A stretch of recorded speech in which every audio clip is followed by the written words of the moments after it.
कम से कम मुस्कुराने का मौका तो मिला। 3 तारीख को अंतिम निर्णय होंगे, लेकिन तब तक राहत है कि कम से कम गवर्नमेंट में तो आ रहे हैं।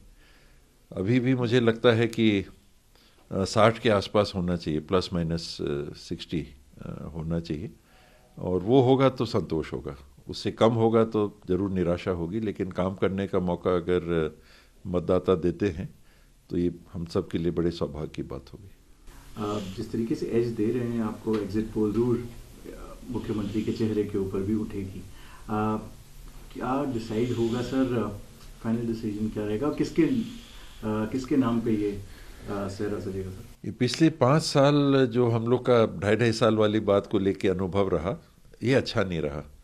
और हम लोग सब बैठ के, शैलजा जी आई थी, हमारी प्रभारी हैं, उनके साथ सब हम लोग बैठे थे। भूपेश भाई थे, दीपक बैद जी जो पीसीसी प्रेसिडेंट हैं वो थे, स्पीकर साहब चरणदास महन जी वो थे, कोर कमेटी ताम्रध्वज साहू जी थे, शिव डहेरिया जी थे, मैं भी था, और हम सब ने बिल्कुल एक राय से निर्णय लिया कि हाई कमांड जो तय करे वो फाइनल। ये स्पेकुलेशन में और ये सब बीच में चक्कर में नहीं पड़ना है, इससे संबंधों पे भी दबाव बनता है, लोगों को भी जवाब देते नहीं बनता। बार बार मीडिया में भी बात आती है और सवाल सवाल सवाल, 2.5 साल कब होगा, क्या होगा, कब होगा, हो रहा है कि नहीं हो रहा है, कब शपथ हो रहा है, तो वो अच्छा वातावरण नहीं बनता। तो हम लोगों ने आपस में ये बिल्कुल एक लाइन तय किया है कि हाई कमांड पे छोड़ना। तो इस बार के फॉर्मूले में 2.5 नहीं होना चाहिए, कभी नहीं होना चाहिए। जो हाई कमांड तय कर दे, एक दिन तो एक दिन, काम करो काम करो, जब बदलने की जरूरत हो तो वो सोचेंगे, अपना दिमाग नहीं लगाना चाहिए उसमें। बीजेपी के जितना थी, और इस बार थोड़ा ज़्यादा एज दे रहे हैं उन्हें और ज़्यादा सीटें बढ़ाई हुई हैं, उस परफॉर्मेंस को आप कैसे देख रहे हैं? या जिस तरीके से इलेक्शन इस बार लड़ा गया, काफ़ी स्कैम्स के भी एलिगेशंस लगाए गए, अगर आप कैसे देखते हैं कि बीजेपी को उसका एडवांटेज हुआ जिस तरीके से अब एग्जिट पोल दिखाया गया? ये फर्स्ट पास द पोस्ट वाला हमारा सिस्टम है, तो actual vote share seat share में रिफ्लेक्ट नहीं करता।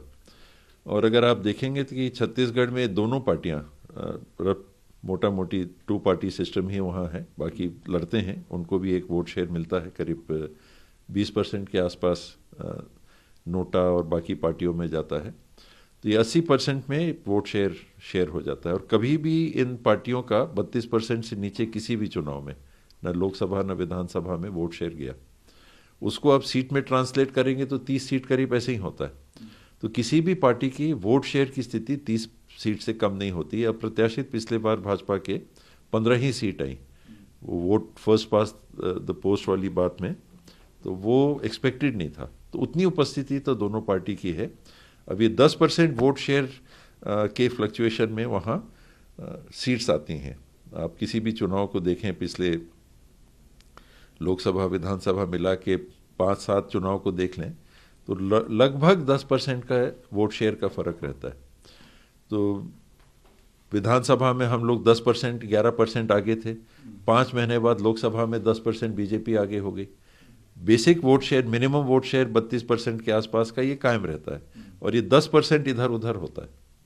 तो वो जिस तरफ बहुमत गया, उनकी बहुमत संख्या, सीटों की संख्या में दिखती है।